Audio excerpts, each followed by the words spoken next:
trois invités avec nous chaque soir pour décrypter les mouvements de la planète marché. Hervé Guez est avec nous, directeur des gestions de Mirova. Bonsoir Hervé. Bonsoir Grégoire. Vincent Juvins nous accompagne également, stratégiste global macro chez JP Morgan Asset Management. Bonsoir Vincent. Bonsoir Grégoire. Et Florent Vabon est avec nous, économiste chez Ecofi. Bonsoir Florent. Bonsoir Grégoire. Merci d'être là messieurs, ravi de vous retrouver. On est à quelques jours du Day One de Donald Trump 2.0. Florent, je crois... Tout le monde a déjà fait l'exercice de réfléchir à ce que pourrait être Trump 2.0, mais c'est peut-être l'occasion d'en reparler, notamment avec cette séquence de rumeurs, spéculations, ballons d'essai sur la stratégie des tarifs douaniers. On peut imaginer que même la future administration Trump, sortie de la campagne présidentielle, réfléchit à la meilleure formule de tarification douanière dans un monde déjà beaucoup plus frictionnel qu'avant et avec des marchés américains, en l'occurrence, très attentifs, visiblement, à cette question, Florent.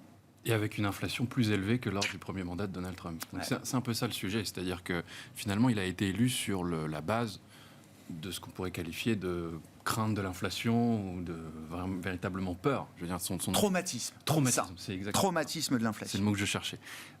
Et de ce point de vue-là, il n'a pas intérêt à ce que l'inflation reparte, sachant qu'il a lui-même évoqué le fait qu'il y a quelques jours, l'inflation était trop élevée et que les taux aussi étaient trop élevés. L'inflation était trop élevée. C'est Trump. Je pense que le mot qui revient sans cesse, c'est le mot de pragmatisme. Et je pense que c'est le bon mot à utiliser. C'est-à-dire qu'il y a des effets d'annonce de se dire qu'il va y avoir des hausses de tarifs, de droits de douane pour l'Europe, pour la Chine, de X%. Mais il y a la réalité des faits. Et à notre sens, c'est plutôt une arme de négociation. Et ça, je pense qu'il l'a bien compris. Et ceux qui l'entourent aussi. D'ailleurs, il y avait eu une première rumeur, me semble-t-il, dans le Wall Street Journal, qui faisait état du fait qu'il y aurait une possible modération de ces droits de douane. Ça avait d'ailleurs entraîné une hausse des marchés actions européens, tout comme ce que l'on voit aujourd'hui. Et donc, de ce point de vue-là, effectivement, on peut être tenté de se dire que ça va être modéré. Donc ça, c'est plutôt bon signe. C'est plutôt bon signe pour l'inflation américaine. Elle est élevée, mais ça veut dire que ça ne va pas rajouter un effet one-off. C'est bon signe pour la croissance européenne, parce que ça veut dire que ça ne va potentiellement avoir moins d'impact en termes moins d'impact négatif en termes de croissance. Donc, il faut espérer. Ouais, je comprends. Mais j'oublie pas que Donald Trump est un animal politique hors norme et que avant tout, il a besoin de satisfaire sa clientèle politique. Ce que vous décrivez là, ce mélange de modération, de pragmatisme confronté à la réalité, évidemment, en tant qu'économiste, je comprends tout à fait que cette idée-là germe dans les cerveaux, mais ça permet quand même à Trump de satisfaire et de rendre à son électorat ce qu'il lui doit à travers cette victoire. Il y a une manière de spinner, de tourner les choses politiquement qui permet à Trump de garder aussi la confiance de son électorat. Alors je vais enfiler une casquette de philosophe éventuellement. Pourquoi pas. Le sujet, je pense, pour son électorat, c'est plutôt de savoir qu'il a la main. Et quand on a des armes pour négocier, ça veut quand même dire qu'on est en position de force. Quelqu'un qui est en contrôle et en maîtrise. Et donc, s'il va et qu'il négocie et qu'il revient victorieux, d'une certaine manière, ça suffira. On n'a pas parlé des baisses de taxes. Et ça, à mon sens, ça a plus de chances de se produire. Parce que là, d'accord. Pas forcément dans son intégralité, encore une fois, c'est sans doute un petit peu plus circonstancié.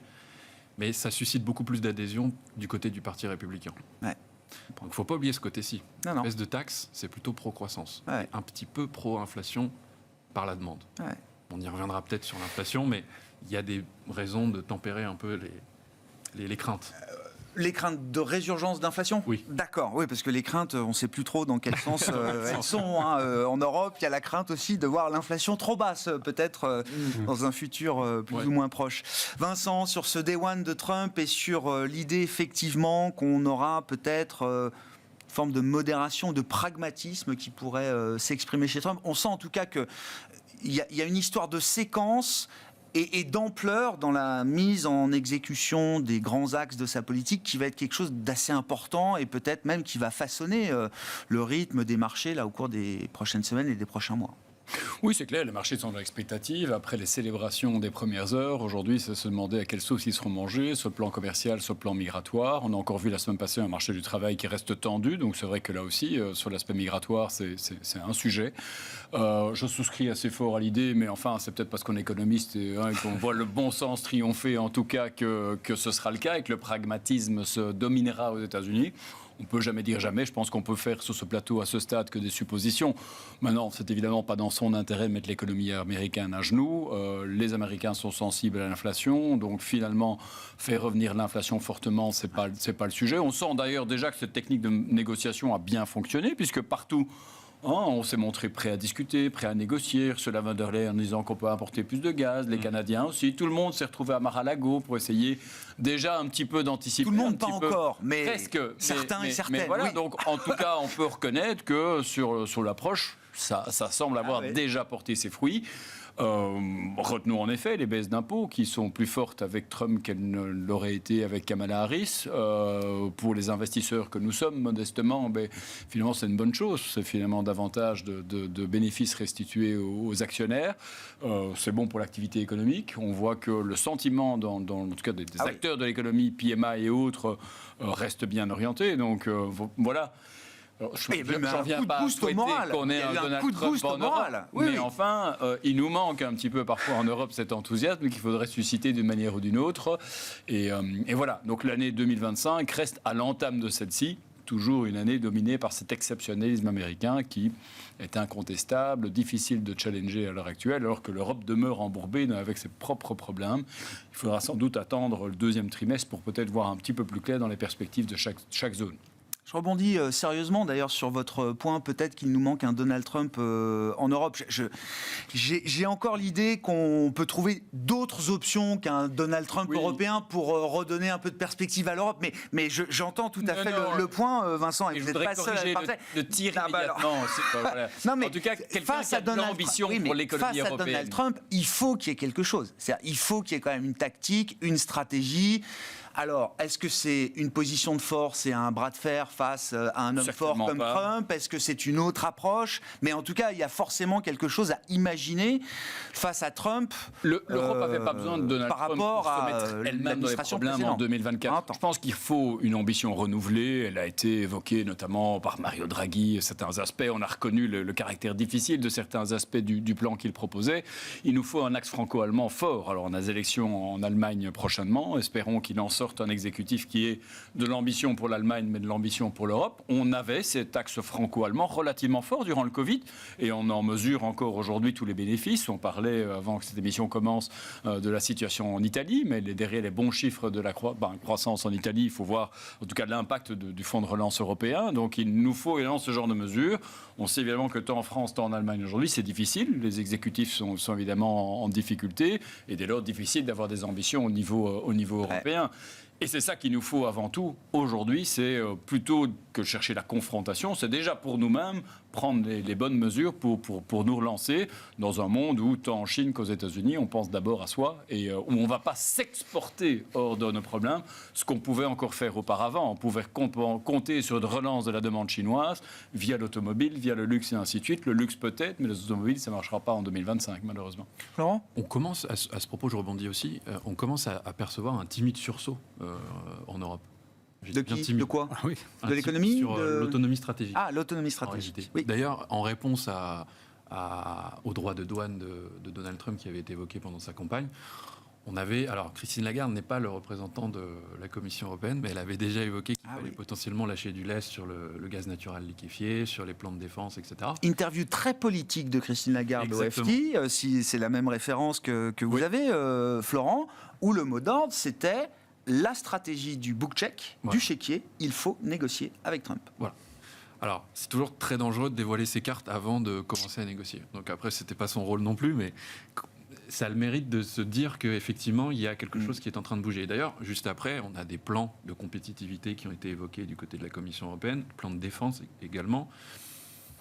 Ça peut vouloir dire que, d'une certaine manière, l'Europe sent qu'elle est au pied du mur et qu'elle n'a pas d'autre choix que d'avancer, que de négocier avec Donald Trump et puis encore une fois, véritablement avoir cette autonomie stratégique, donc investir. Ouais. Ça, c'est des dépenses d'investissement, c'est plutôt bon pour la croissance. Donc il y a des fondements, des fondations qui sont posées, des jalons qui sont posés ici et là, en attendant le grand moment politique de cohésion et de renforcement. Le rapport Draghi, pour moi, fait date. Alors, on l'a presque oublié, mais pour moi, fait date. C'est-à-dire que lorsqu'il est sorti, la réponse des Allemands, notamment, a été tout de suite une forme de révulsion. Et aujourd'hui, commence à comprendre que c'est plus vraiment le cas. C'est-à-dire qu'on dirait qu'il y a quelque chose qui se passe, notamment avec les élections qui arrivent, où le frein à l'endettement, peut-être qu'il peut être légèrement levé, l'orthodoxie budgétaire peut être un peu modérée. Donc on commence à voir des choses, et le rapport Draghi, à mon sens, est quelque chose qui, à mon avis, qui a aiguillé un peu cimenter de les cette réflexions à flexibilité venir. allemande. Voilà, Quoi. exactement. Ah ouais, j'entends. Hervé, vos commentaires, vos réactions, vos remarques. Je reviens au sujet du moment. C'est Day One, la semaine prochaine, pour Donald Trump à la Maison-Blanche. Oui, écoutez, je crois que la dernière fois qu'on s'était vu, c'était juste avant les élections. Ah ouais, ok. Et on parlait des Trump Economics et du marché. Je disais voilà, que le marché va commencer à acheter les Trump Economics et qu'on se dirigeait probablement vers des taux pas loin de 5.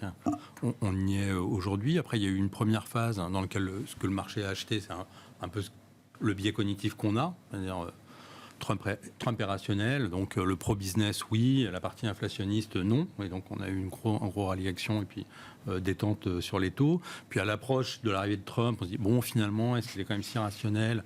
On a parlé tarifs douaniers, mais presque plus inflationniste que les tarifs douaniers, c'est la politique migratoire qui pourrait avoir une influence assez significative sur le taux d'inflation. Donc là, le marché revient sur, bon, et finalement, s'il faisait quand même un peu ce qu'il a dit qu'il allait faire, parce qu'il faut qu'il soigne son électorat, quelles conséquences ça pourrait avoir ?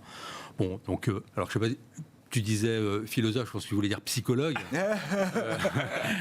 Je ne sais pas s'il faut avoir une approche rationnelle avec Donald Trump, c'est difficile. Une approche psychologique, ça me semble aussi très compliqué. Donc de ce point de vue-là, ce qu'a remis Trump, plutôt que de la visibilité, de la certitude, c'est quand même de l'incertitude, de la volatilité, de l'imprévisibilité. Est-ce qu'il suivra ses conseillers, des conseillers plus ou moins rationnel, qu'est-ce qu'il fera, est-ce que ce sera one shot, progressif, etc.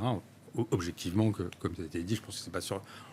On n'a pas la boule qui permet de comprendre ce que va faire Donald Trump. Donc on est clairement, d'un point de vue investissement, sur une phase qui est plutôt une phase d'imprévisibilité sur le choc qui est lié à ces mesures.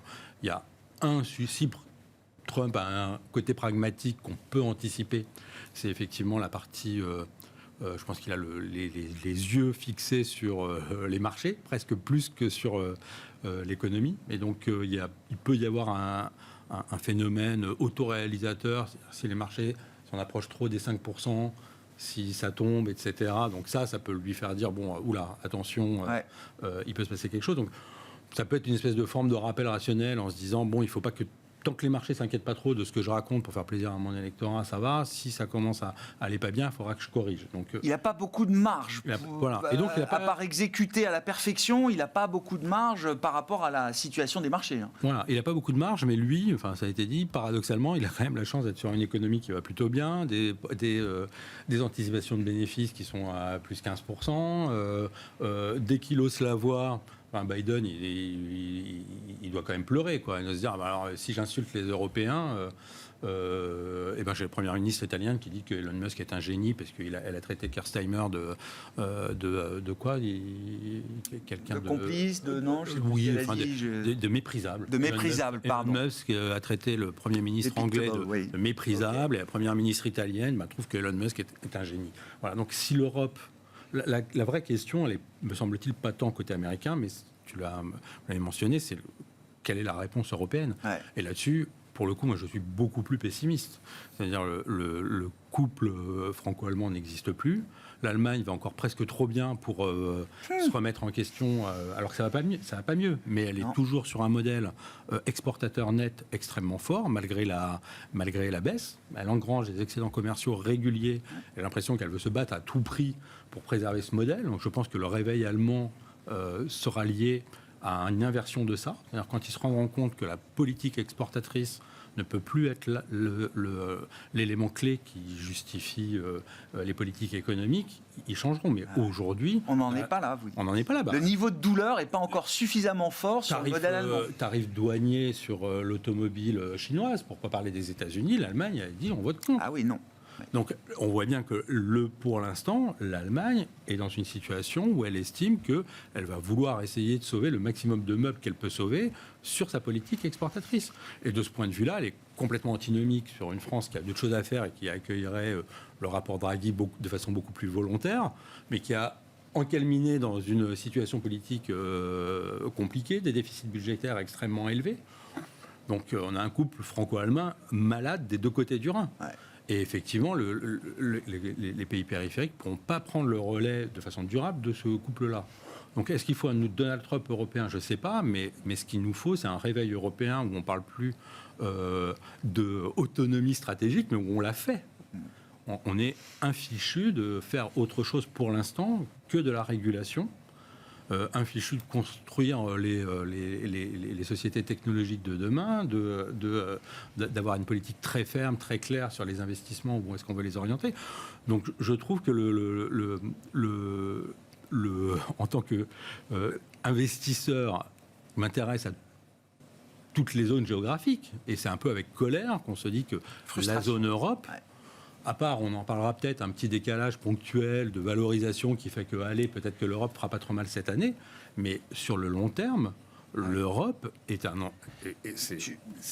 ça va très mal, et il ne semble pas y avoir de prise de conscience forte sur la nécessité, non pas d'avoir intellectuellement une autonomie stratégique, mais de la construire. Défense, on est toujours nulle part, enfin nulle part. Les Français, Anglais font ce qu'ils peuvent. Les pays de l'Est continuent à acheter américain. Bon, est-ce que ça va s'inverser? Je ne suis pas sûr. Technologie, on s'est félicité, et c'est très bien d'avoir la première réglementation sur l'intelligence artificielle. Ah oui, sur l'IA. Très bien, on est champion de la réglementation. Est-ce qu'on pourrait avoir un acteur de l'intelligence artificielle qu'on soutient, quelle est la place qu'on va leur donner? Est-ce qu'on va accepter d'être à la menace d'une panne Microsoft? Donc ces sujets-là, d'un point de vue politique, on n'en parle pas. Trump hausse le ton. Qu'est-ce qu'on dit? On va acheter plus de GNL américains. Magnifique. Oui. Voilà. Donc il faut quand même difficile d'être optimiste sur l'émergence d'un Trump européen. Enfin, pas un Trump, on a bien compris l'expression, pas au sens caractère de Donald Trump, mais au sens... Europe first. Ouais. Europe first, non, c'est chacun pour soi first, et chacun va essayer d'aller négocier sur le sujet qui l'intéresse. Donc l'Allemagne, l'automobile avec la Chine et les États-Unis, les Français, le luxe avec la Chine et avec les États-Unis. Chacun va négocier. On a déjà vu l'Italie faire de même. Donc Europe first, on la voit pas. Est-ce que ça veut dire que pour un investisseur global, l'Europe n'a plus vocation à être un investissement stratégique, que c'est au mieux une poche tactique d'investissement aujourd'hui? C'est ce à quoi on est réduit, là? C'est le risque auquel on est clairement soumis. C'est-à-dire, si on regarde les flux et la direction qu'on prend, tous les investisseurs sont en train de s'orienter, que ce soit retail ou investisseurs institutionnels, le mouvement est très fort sur un des éléments de force qui pouvait être l'épargne européenne, qui est en train de se faire aspirer. Se faire aspirer par le marché américain et émergent Asie. Ouais. Donc même sur le sujet où on pourrait se dire, tiens, il y a l'épargne mobilisable, on peut la mobiliser pour les investissements dans les entreprises, dans la technologie, dans la révolution verte, on a des investisseurs qui disent... il n'y a qu'à voir les performances des marchés actions européens cette année et américains, mais enfin c'est les 2 dernières années. Non, en fait, on va commencer à diversifier, on va faire plus d'expositions US, quand bien même les valorisations sont élevées. Ouais. Donc, franchement, le discours européen sur la technologie, sur la défense, sur l'épargne, sur la finance, c'est du discours. Oui, oui. C'est du discours. Qu'est-ce que ça implique pour l'investissement quand même en cette année de 2025? Parce que c'est aussi, alors j'allais dire, c'est toujours un peu la même histoire avec l'Europe, c'est que beaucoup du pessimisme et des questions structurelles qu'on soulève, beaucoup se retrouvent quand même déjà en partie dans les prix de marché, les valorisations des actifs européens. Vincent, quel état des lieux là vous dressez de cette asymétrie qu'il y a des deux côtés de l'Atlantique? L'Europe, c'est trop bon marché pour être sous-pondéré, soyons réalistes.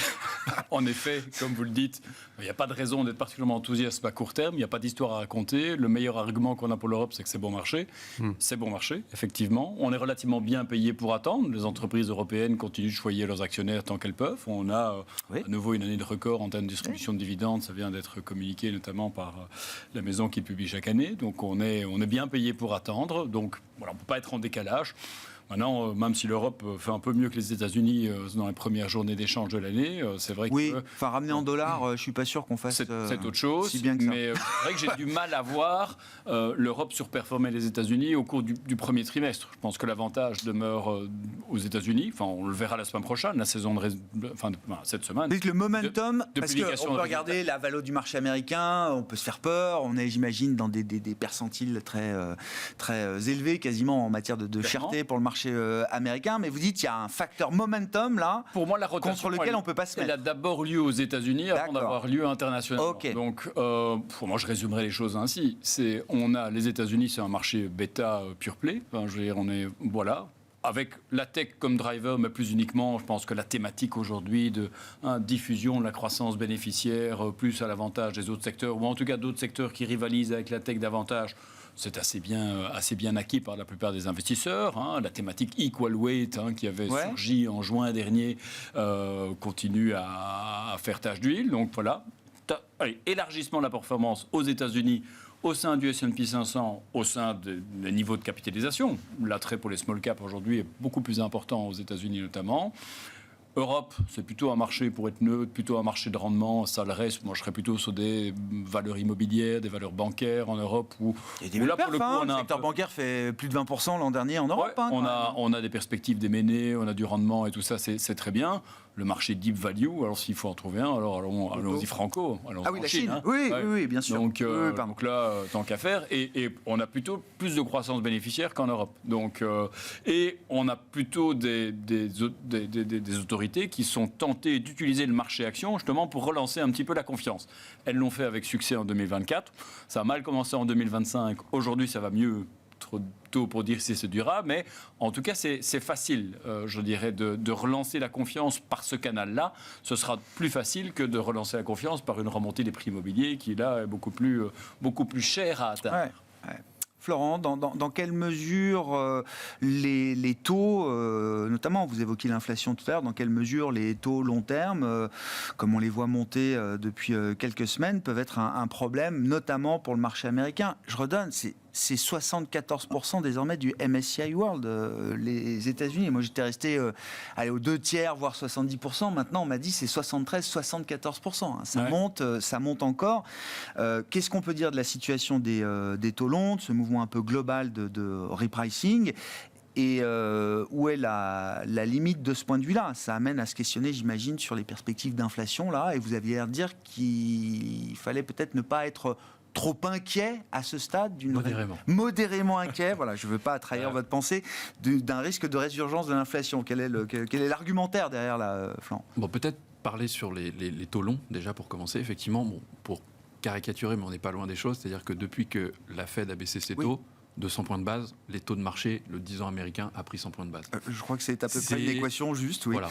Et c'est relativement, voire même je dirais, c'est inédit. Ouais. Dans une période de baisse de taux, il arrive à certains moments de l'histoire où les taux d'intérêt remontent légèrement, les taux d'intérêt de marché, j'entends, lorsque les taux directeurs diminuent, mais pas dans cette ampleur. Ouais. Et d'autre part, le seul parallèle historique, alors à chaque fois que je viens sur ce plateau, j'ai une habitude, c'est que je parle d'Alan Greenspan, donc je vais recommencer. Le seul parallèle historique que l'on peut dresser, c'est lorsque Alan Greenspan a effectué son ajustement de politique monétaire, a fait atterrir l'économie en douceur et n'a baissé les taux que de 75 points de base, les a maintenus pendant une certaine période, pendant quasiment 1 an et demi, 2 ans, et les a ensuite remontés avant de les rebaisser, etc. Ça, c'est les années 90 ? Exactement, les années 90, et à ce moment-là, les taux d'intérêt de marché étaient plutôt restés stables. C'est-à-dire que le 10 ans américain n'avait pas augmenté de 100 BP comme aujourd'hui. Donc ça, c'est déjà la situation qui est inédite de ce point de vue-là. Alors, là où ça pose problème, c'est qu'effectivement, c'est pas nécessairement ce que voulait la Fed, a priori. Sauf que ce dont on se rend compte, c'est que finalement, l'économie américaine arrive à gérer ce niveau de taux d'intérêt pour le moment. Le rapport qui a été publié ce matin pour les petites entreprises américaines nous indique qu'elles voient les conditions de crédit qui leur sont accordées se détendre un petit peu. Améliorer ? Alors, elles ne sont pas encore en train de dire qu'elles vont déployer du cash pour investir, pas encore, mais elles voient des perspectives bien meilleures pour l'économie américaine, les petites entreprises. Alors, il y a sans doute l'effet Trump, on en a parlé, mais là où, par exemple, ce matin, je pensais que l'effet s'estomperait, finalement, le chiffre a été plus fort que les attentes, plus fort que les attentes. Donc, ça veut dire qu'il y a quand même quelque chose dans l'économie américaine qui se passe, qui est de se dire, on a un taux d'intérêt qui, aujourd'hui, n'est pas forcément en train d'impacter négativement l'économie. Pas aussi restrictif Pas aussi que ce qu'on peut restrictif. imaginer. Peut-être qu'on n'est pas loin de la fameuse neutralité. Alors ça nous ramène à quelque chose de théorique. Alors moi, j'ai On a tendance quoi à l'appeler 4,25, hein, c'est ça sur les taux directeurs de la Fed, hein, c'est ça aujourd'hui, hein. sur la fourchette basse, Ouais, me semble-t-il. 4,25, 4,50, ok. Donc ça veut dire quoi? Ça veut dire que la Fed n'a pas besoin de baisser beaucoup ses taux. Donc une fois qu'on a dit ça, forcément les marchés l'anticipent, font remonter les taux de marché. Et le problème, c'est que par sympathie, Oui, le Ou par contagion, mot oui. est pas forcément très bon, pas très heureux. Ouais, donc ouais. par sympathie, les taux Tout le monde européens monte. remontent. Ouais. Et là, c'est beaucoup plus problématique. d'accord. Là où pour l'économie américaine, à mon sens, alors 4,8, ça commence à faire beaucoup. Oui. Quelque chose entre 4,3 On est à et 2,5% de taux 4,5. réel, hein, 2,5% de taux réel autour. C'est un peu élevé. Mais c'est pas encore non plus excessivement élevé. Et ça devient attractif. Et ça peut devenir attractif, effectivement. On peut être tenté de se dire que ça peut retomber aux alentours de 4,5 sur le taux de 10 ans américain, Ah ou ouais. quelque chose comme ça. Là où c'est plus problématique, c'est pour l'Europe. On prend le 10 ans allemand, Non. ou français, bon, Ouais, oui, 10 ans allemand, non, pour si, pas si, se faire mal, oui. de 2 à 2,6, quasiment en l'espace de quelques semaines. Dans une période où la Banque Centrale Européenne baisse ses taux, et là, aurait plutôt envie que les pressions obligataires diminuent pour qu'il y ait un effet boost sur l'économie européenne. Et comment vous avez lu la capacité de la BCE à s'affranchir, s'il le faut, à nouveau, de la politique monétaire américaine, si Alors. la Fed devait se mettre en pause durable pour plusieurs mois? Je pense que ce que cette séquence reflète aussi, c'est l'incertitude vis-à-vis du temps qui sépare le moment où on se parle et Ouais. l'investiture de Donald Trump. Ouais. Donc il n'est pas Alors. improbable que les choses se détendent un petit peu et qu'on ait une détente sur les D'accord. taux obligataires aussi, J'entends. allemands, français, etc. J'entends. Après, il y a un autre concept théorique, un peu magique aussi, c'est la fameuse prime de terme. C'est-à-dire qu'aujourd'hui, les investisseurs, pour le dire très simplement, la prime de terme, c'est on exige un rendement supplémentaire pour prêter à un État sur le long terme. Parce qu'à long terme, il peut se passer plein de choses. Il y a des problèmes de déficit à financer, peut-être que les États vont trop s'endetter, il y a des problèmes de soutenabilité de la dette, il y a de la volatilité sur l'inflation, il y a une incertitude sur le fameux taux neutre, on ne sait pas véritablement où il se situe. Et donc pour toutes ces raisons-là, la prime de terme a augmenté. Mais elle a augmenté principalement aux États-Unis. Et ensuite, elle impacte les taux européens. Donc, encore une fois, la BCE se retrouve dans une situation délicate. C'est-à-dire qu'on a une inflation qui diminue fortement, qui va probablement encore continuer à diminuer pendant un certain temps. On a une inflation dans les services qui est élevée, mais nous, on anticipe qu'elle va commencer à s'apaiser là dans les prochains mois. Donc ça lui laisse des marges de manœuvre, Ouais. au moins, à mon sens, sur la première partie de l'année. D'accord. Après, et c'est là où le plateau aujourd'hui se divise en deux, c'est que moi, je suis beaucoup plus optimiste sur la croissance européenne pour 2020. Ah, Alors là, vraiment, conjoncturellement, il y a quand même quelque chose de je pas pense si qu'il y a- défavorable. Exactement. Malgré le degré exceptionnel pessimisme. d'incertitude et de pessimisme et d'incertitude politique. Et d'ailleurs, pour Ah. coupler avec le marché d'actions, et je finirai là-dessus, il y a un pessimisme qui est peut-être un peu trop élevé. Et donc finalement, le degré de surprise qu'il faut pour que les choses se rétablissent, entre guillemets, ou qu'il y ait un rebond des actions européennes, il est finalement assez bas.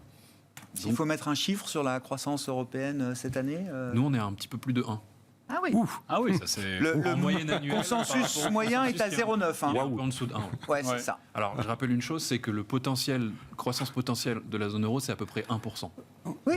Donc, on est un peu en dessous, un peu au-dessus. 0,9, C'est ça, 1, les 1. Je ne pense pas que l'histoire jugera les Non, défis mais- européens à l'aune de Non, oui, mais c'est- dixièmes de alors points de peut-être base comme ça. Mais Pour Hervé. clarifier peut-être un élément Bien sûr. à préciser, moi j'ai beaucoup moins de certitude sur le court terme, à la limite, et sur l'année 2025 que le long terme. Ce que je dis juste, c'est que les États-Unis, sur la décennie qui vient de suivre, gain de productivité, démographie.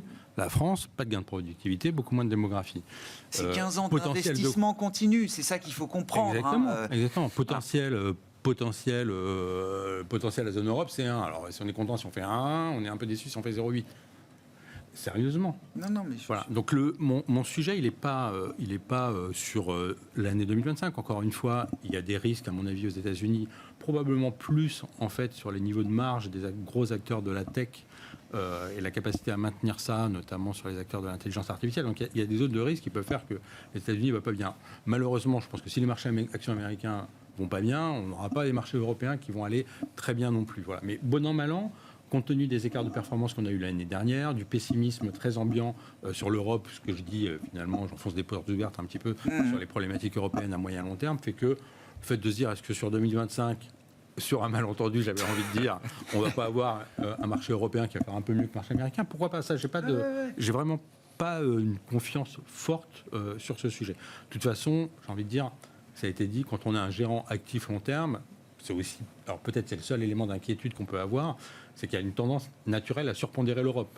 Parce qu'un fonds global, si c'est un fonds américain diversifié, ça ne remplit pas son rôle. Donc globalement, les gérants actifs sont quand même plutôt surpondérés Europe. Ce qui est pas, Quand on gère avec les risques, oui, il y a la force de rappel. Bien on ne sûr. peut pas dire que sur le marché, il y a une sous-pondération très très forte des marchés européens. Voilà. Donc moi, mon point, c'est pas de dire sur 2025, est-ce que finalement, sur un malentendu, l'Europe va pas faire mieux que les États-Unis ou le timing. J'ai pas de confiance là-dessus. Ce que je dis juste, c'est que sur le long terme, les défis européens auxquels on a à faire face, il n'y a pas le début, l'ombre. Le rapport Draghi, ça a été dit, mais enfin, est-ce qu'il a résurgi un tout petit peu? Enfin, on est peut-être les seuls à être au courant, alors, parce que sinon, enfin, j'ai pas du tout l'impression que ça fasse le début d'une prise de conscience d'investissement politique européen. La plateforme politique pour très, porter très ça aujourd'hui, je suis d'accord, mais il existe, il a le mérite d'exister. Et du coup, pour finir, on en reparlera, ce je suis qui sûr. peut être inquiétant sur les taux, hein, donc européens pour le coup, c'est à se demander si les incertitudes politiques très fortes et la disruption que peut faire Donald Trump, cette Europe qui a tendance à tirer à hu et à dia en fonction de ses intérêts allemands, français, n'est pas en train d'apparaître une prime de risque liée à la construction européenne, sur la capacité de l'Europe à maintenir ça. C'est-à-dire que ce qu'on voit, c'est que les investisseurs internationaux, américains, Asie, l'euro fait partie de leur allocation stratégique de plus assez fortement. Ils se questionnent aujourd'hui fortement sur qu'est-ce qu'on est en train de nous vendre comme projet de long terme sur la construction européenne. Donc je pense qu'effectivement, c'est bien d'essayer de négocier avec Donald Trump, de voir qu'est-ce qu'on peut arracher, est-ce qu'on achète un peu de GNL. Il faudrait quand même vraiment qu'il y ait une vraie prise de conscience, pas par les mots, mais par les actions, de ce sujet de souveraineté européenne sur lequel il n'y aura pas de rebond durable des marchés européens en dehors de cette prise de conscience. Une question de volonté ou de capacité politique aujourd'hui, effectivement, qui est vraiment sur la table. À propos de défis, Hervé, comment vous regardez, alors, dans votre univers, en tout cas dans votre dimension d'analyse, tous ces départs en série des grandes alliances net zéro, que ce soit pour le secteur bancaire, pour les asset owners, etc. Là, on a eu une multiplication de départs. En gros, les grandes banques américaines et des européennes qui sortent aussi de ce genre d'alliance. En 2016, on n'avait pas eu ça. C'est-à-dire que, alors, il y a aussi l'exemple de Meta, du pivot que fait Meta sur sa stratégie en matière d'information sur les réseaux sociaux.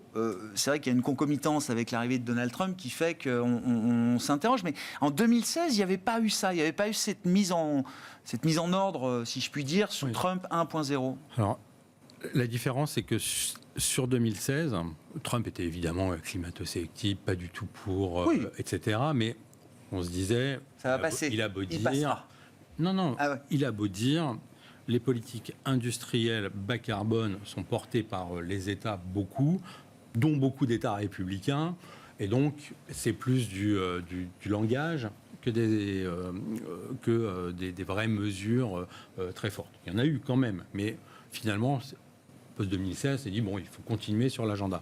Ce qui s'est passé entre 2016, c'est pendant le mandat où il n'a pas été élu, le sujet, donc, qu'en Europe on appelle l'ESG ou l'investissement responsable, a été politisé par les Américains, ce qui n'était pas le cas. C'est-à-dire que là, en 2016, on était vraiment sur est-ce qu'il faut investir dans l'économie bas carbone. Bon, là maintenant, il faut se faire élire avec Tesla, donc potentiellement...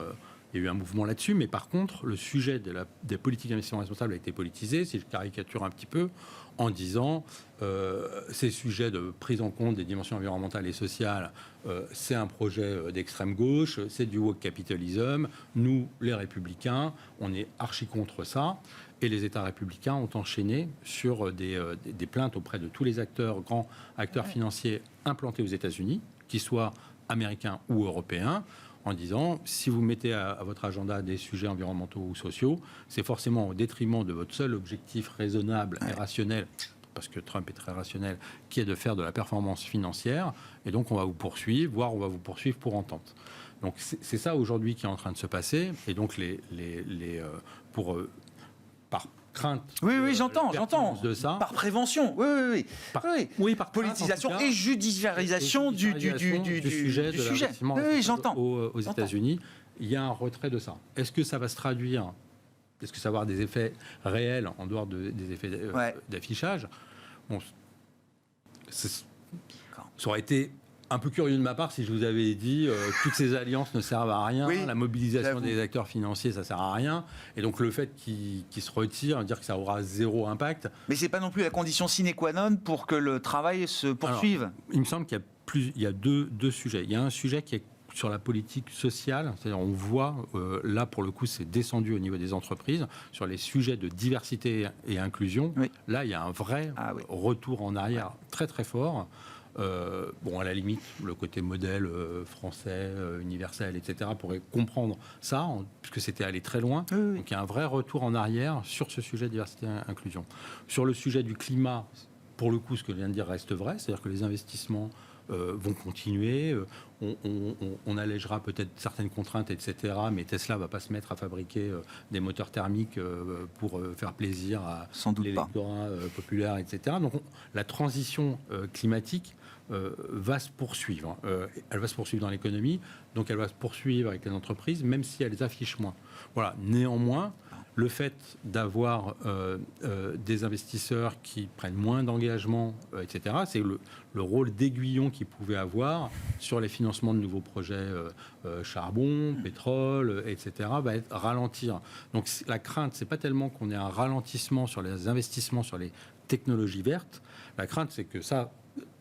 C'est pas une crainte, du coup, moi je suis convaincu que là-dessus, ça va continuer, mais c'est qu'on aura en parallèle aussi potentiellement beaucoup d'investissements sur tout type d'investissement, énergie fossile, pétrole, charbon, pourquoi pas, gaz de schiste, etc. Et donc la crainte, elle est pas tellement sur le coup de frein au développement des énergies vertes, auquel je pense que Mais c'est le redémarrage de la partie fossile. C'est le redémarrage de tout l'ensemble fossile et la perte du rôle d'aiguillon des investisseurs sur ce sujet-là, qui va continuer à mettre à risque les accords de Paris, si tant est que le 1,5 degré reste un objectif réaliste, ce qui pourrait faire l'objet d'un autre débat. Oui, oui. Bon, on parlera déjà matières premières, je le rappelle, dans le dernier quart d'heure. Il y a à la fois le pétrole, le fossile, il y a aussi tous les métaux et la partie dimension technologie verte derrière qui est aussi importante à prendre en compte.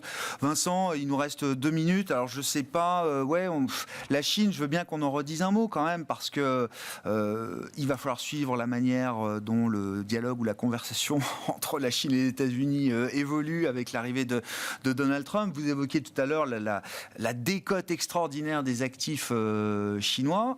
Bon, le nombre de rebonds qu'on a eus qui n'ont pas été suivis d'effets, c'est vrai que ça nous laisse un peu sur notre faim, j'imagine.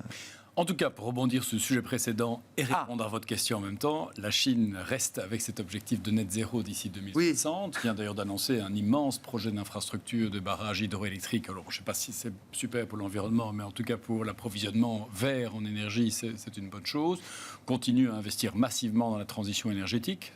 C'est en Chine ça coûte moins cher d'acheter une voiture électrique qu'une voiture thermique en Chine, alors que chez nous, ce n'est pas encore le cas. Donc, raison pour laquelle ça devient évidemment le premier marché de l'autonomie électrique. Ils nous ont une avance tout à fait incontestable dans ce domaine. Et c'est pas le seul.